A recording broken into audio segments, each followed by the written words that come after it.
Assalamualaikum warahmatullahi wabarakatuh. Mau ni tersita tersiuju rupa, kiak dampeng maraja rikemai, ti sampiangi kini nawa, sai sana pau-pau tersinajai, kuai topa gau-gau pura laloe, ritengana jekanye. Laoni mai patarakai, pasilen nereng isia, eso ala pereng,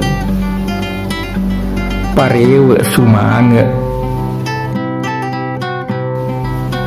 rio renu kaminang kita jenge, si leo si porio si porenu, si lele utu tawe ritane te maradeka, sabak dan rinawa kesin nasia, nato sila buang ricopo minasa. Salamat tapada salamat, masih bola masih wanua, masih wawa masalah sureng, tapada si tindro jop pamasolo letuk ritana maradeka,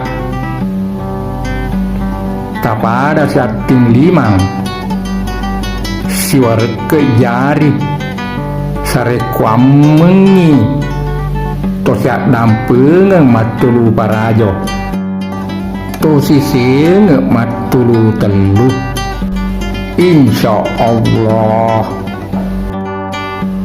Selamat Idul Fitri tahun 1444 Hijriah. Mohon maaf lahir batin.